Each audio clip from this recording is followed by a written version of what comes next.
In today's Money Watch, we are talking about the winners and losers in President Trump's so-called Big Beautiful Bill. Now that he has signed it into law, CBS News business analyst Jill Schlesinger is here with more. Good morning, Jill. Good morning. All right, so there is something for some and not the case for others. Outline the big picture for the Triple B. Okay, so the big picture is that the extension of the first Trump administration's 2017 tax cuts are now made permanent. They were supposed to go away at the end of this year. That's why you heard about, oh, there's a big tax increase.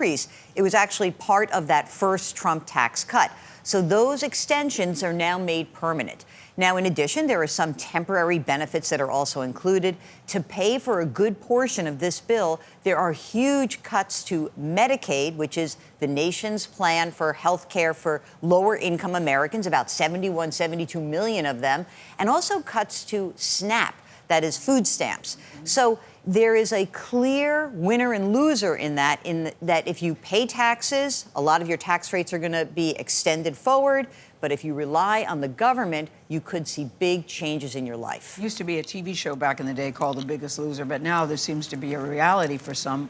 Who really loses in this particular case? I think if you and there are a lot of winners, too. Oh, absolutely. Well, yeah. But I think that if you look at the losers, because I like to kind of get the bad news out up front, which is we have about the lower 20% of earners in the U.S. that's making maybe less than $18,000.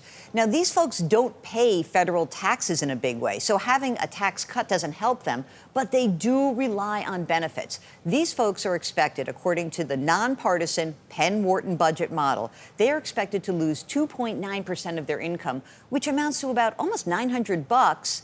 That's a lot if you're only making $18,000. So the lower end tends to be the big loser potentially in this bill. What about middle income earners? Now, this is a weird thing because there's a nuance in this.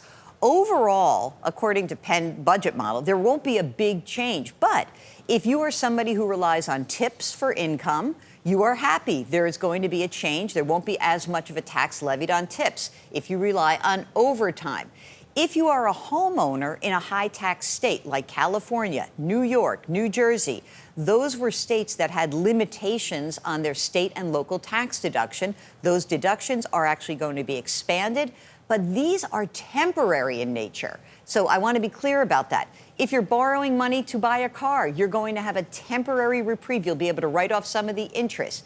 If you have children or dependents, we talked about this, some of those tax credits are made a little bit better. And there's this special credit if you have a baby born in the next few years where you're going to get $1,000 in an account. So if you fall into one of those categories, great. But if you're a middle class person and you don't fall into one of those categories, you're sort of like, well, what's in it for me? And maybe not that much. Always on top of it, Jill Schlesinger. We appreciate you.